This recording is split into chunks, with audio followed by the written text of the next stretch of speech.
وبرکاتہ۔ جامع ہاضہ کی مرکزی بزم ملتقى النقاش اور حوار علمی کے اسی نوعیت سے ہم آہنگ اس منفرد پروگرام میں آپ کا استقبال ہے، خیر مقدم۔ میں آپ کے ساتھ محمد منور خان قاسمی۔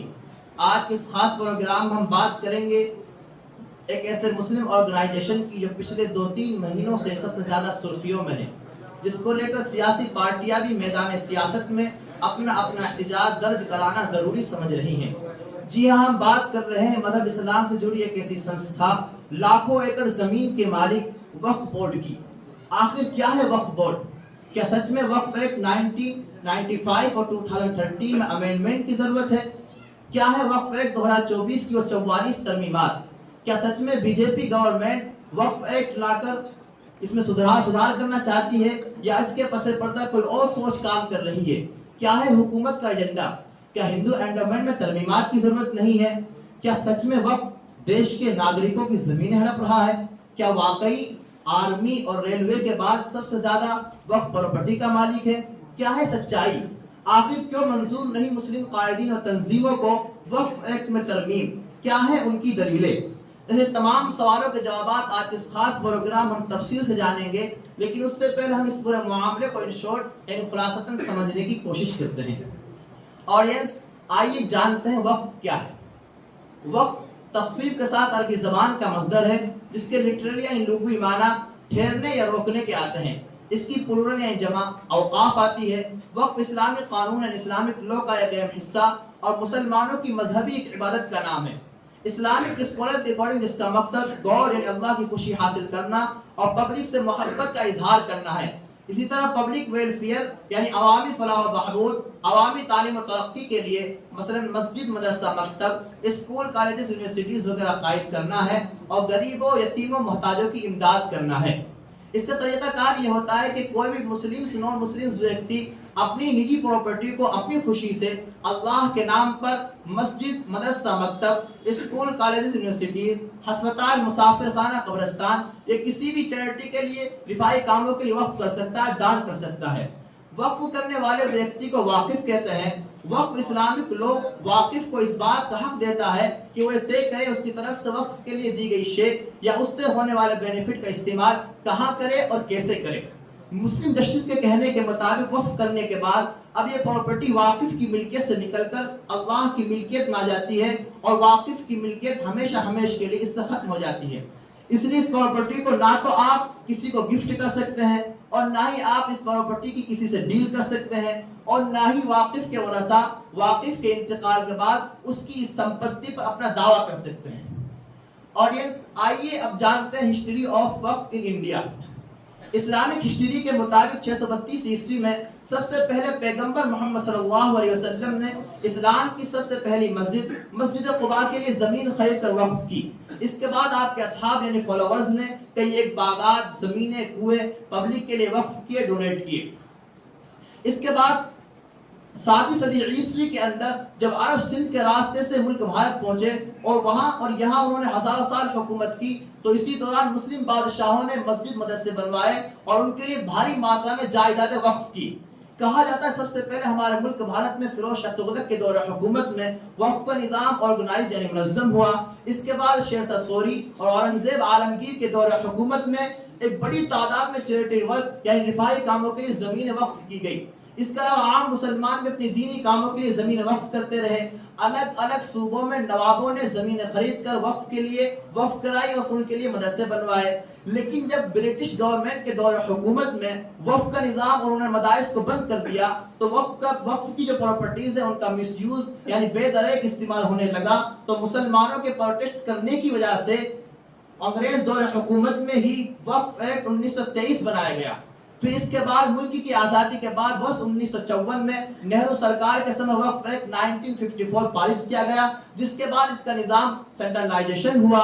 پھر اس کے بعد 1995 میں 1954 کو منسوخ کر پی وی نرسمہا راؤ کی قیادت میں وقف ایکٹ 1995 بنایا گیا، جس کے تحت نان مسلمز کو بھی یہ اختیار دیے گئے کہ وہ بھی اپنی سمپتی کو وقف کر سکتا ہے۔ اس کے بعد وقف میں اگلا بڑا بدلاؤ 2013 میں ہوا۔ دیش بھر میں پھیلی وقف سمپتیوں کے تحفظ کے لیے جغرافیائی انفارمیشن سسٹم یعنی JIS میپنگ کی ویوستھا کی گئی تاکہ جتنی بھی سمپتیاں ہیں ان سب کا صحیح اور سٹیک ریکارڈ رکھا جا سکے. آڈینس، وقف بل سے جڑے جتنے بھی سنشودھن آئے، بل آئے، ہم نے ان کے بارے میں وستار سے جانا. آئیے اب بات کر لیتے ہیں اس بل کی جو موجودہ سرکار لے کر آئی ہے. آڈینس، 8 اگست 2024 کو منسٹر آف مائنورٹی افیئرز، وزیر برائے اقلیتی اور پارلیمانی امور کرین رجیجو نے ایوان زیری یعنی لوک سبھا میں وقف امینڈمنٹ ایکٹ 2024 کو پیش کیا، جس کو شارٹ فارم میں نام دیا گیا امید یعنی یونائٹڈ وقف management empowerment efficiency and development act. لیکن اپوزیشن پارٹیز کی طرف سے شدید مخالفت کی وجہ سے یہ بل JPC یعنی جوائنٹ پارلیمنٹری کمیٹی کو بھیج دیا گیا ہے، جس کے لیے BJP کے رکن پارلیمان جگدم پی پال کی صدارت میں 31 رکنی کمیٹی تشکیل دی گئی ہے، جس میں مختلف پارٹیوں سے لوک سبھا کے 21 اور راجیہ سبھا کے 10 ممبر سلیکٹ کیے گئے ہیں، جو اگلی صدر تک اپنی رپورٹ پیش کریں گے. آڈینس، اسی تمام مدے پر اور اسی کمپلیکیٹڈ مدے پر بات کرنے کے لیے آج ہم نے خاص مہمانوں کا پینل بنایا ہے، جس میں ہمارے ساتھ جڑ رہے ہیں ملک کے معروف مسلم اسکالر جناب اشرف قاسمی صاحب. اسی طرح ہمارے ساتھ حکومتی پکش رکھنے کے لیے جڑ رہے ہیں جناب فیصل صاحب. اسی طرح اس بل کی موافقت میں اتر رہے ہیں ایڈوکیٹ جناب عبدالرؤوف صاحب اور صدر حمایت المسلمین قاری غفران صاحب. اسی طرح چیئرمین کی حیثیت سے تشریف لائے ہمارے خوبصورت ڈیبیٹ میں وقف چیئرمین، سینٹرل وقف چیئرمین جناب فہیم پورنوی صاحب. میں اپنے تمام مہمانوں کا استقبال کرتا ہوں، خیر مقدم کہتا ہوں. فہیم صاحب، پہلا سوال میرا آپ سے ہی ہے سر، چونکہ آپ سینٹرل وقف کونسل کے موجودہ چیئرمین بھی ہیں، اس لیے سر ہمارے درشکوں کو آپ یہ بتلائیے اس وقت دیش بھر میں کتنے وقف بورڈ موجود ہیں اور وہ کس طرح کام کرتے ہیں؟ سب سے پہلے میں آپ کا اور آپ کے درشکوں کا بہت بہت شکر گزار ہوں کہ آپ نے اس خوبصورت سی ٹی وی ڈیبیٹ میں وقف کونسل بورڈ کے چیئرمین ہونے کی حیثیت سے انوائٹ کیا اور اپنی بات کہنے کا موقع دیا. جیسا کہ سر آپ نے کوشچن کیا ہے کہ اس وقت دیش بھر میں کتنے وقف بورڈ کام کر رہے ہیں، تو اس تعلق سے بتلا دوں کہ اس وقت دیش بھر میں کل 36 ریاستیں ہیں. ان میں سے 8 ریاستیں مرکزی حکومت کے زیر انتظام ہیں. ان ریاستوں میں سے کچھ ریاستیں ایسی ہیں جن کے اندر وقف بورڈ ہے. تقریباً 30 ریاستوں میں وقف بورڈ موجود ہے. اس کے علاوہ گوا، اروناچل پردیش، میزورم، سکم، دیو اور دمن میں اس وقت کوئی وقف بورڈ نہیں ہے. ان تمام بورڈ کی نگرانی کے لیے ایک مرکزی سینٹرل وقف کونسل بورڈ بھی ہے، جو ان تمام بورڈ کا ڈاٹا رکھتا ہے اور دیش بھر میں موجود وقف بورڈ اور ان کے تحت کام کرنے والے مسلم MP، مسلم MLA، مسلم ایڈوکیٹ، مسلم IAS آفیسر، مسلم ٹاؤن پلانر، مسلم اسکالر، مسلم متولی، یہ سب کے سب وقف کی املاک کے تحفظ، بازیابی اور ناجائز قبضوں کو ہٹانے اور اس کے علاوہ وقف کے معاملات کو مرکزی و ریاستی حکومت کو پہنچانے کے لیے جیسے ASI کو بھیجنے کا کام انجام دیتے ہیں. جیسا کہ سر آپ نے یہ بھی کہا کہ وقف بورڈ کس طرح کام کر رہا ہے، تو سر میں بتا دوں جہاں کہیں مسجدوں کی، مدرسوں کی، اسکولوں کی، اسی طرح مکتب کی ضرورت ہوتی ہے تو حتی الامکان وقف بورڈ یہ کوشش کرتی ہے کہ وہ ضرورت پوری ہو سکے. تو ناظرین، آپ نے جانا کہ اس وقت ملک بھر میں 30 وقف بورڈ ہیں اور ان کے نگرانی کے لیے ایک مرکزی وقف بورڈ جس کو سینٹرل وقف کونسل بورڈ نام دیا گیا ہے وہ بنایا گیا ہے. اب کام کتنا کر رہے ہیں یا نہیں کر رہے ہیں اس تعلق سے میں دوبارہ چیئرمین صاحب طرف لوٹوں گا، لیکن اس سے پہلے میں حکومتی نمائندے جناب فیصل صاحب کی طرف آنا چاہوں گا. فیصل صاحب، سر سوال آپ سے یہ ہے، جب بھی آپ کی سرکار کوئی بل لے کر آتی ہے ہمیشہ اس کا وروଧ ہوتا ہے. سر خاص طور سے مسلم کمیونٹی کی طرف سے تو ہوتا ہی ہے. ہم تو 2014 سے لے کر 2024 آ گیا، ہم تو مسلسل یہی دیکھتے آ رہے ہیں. سر سوال آپ سے یہ ہے کہ اب جب آپ کی سرکار یہ وقف امینڈمنٹ ایکٹ 2024 لانا چاہتی ہے تو سر اس میں آپ کی منشا کیا ہے یا آپ کی سرکار کی منشا کیا ہے، مقصد کیا ہے سر؟ کیوں آپ کو اس ختم کرنا چاہتے ہیں یا اس میں تبدیل کرنا چاہتے ہیں؟ جواب دیجیے. سب سے پہلے میں آپ کا شکریہ ادا کرنا چاہوں گا کہ آپ نے ہمیں اپنی اس خوبصورت سی ڈیبیٹ کا حصہ بنایا. سر آپ کا یہ کہنا کہ جب سے ہماری سرکار آئی ہے مسلسل اقلیتوں کے خلاف بل پاس کر رہی ہے، سر آپ کا یہ کہنا دراصل میری پارٹی سے تعصب کی بنا پر ہے. سر یہ آپ کا تعصب بھی ہو سکتا ہے لوگوں کے خلاف.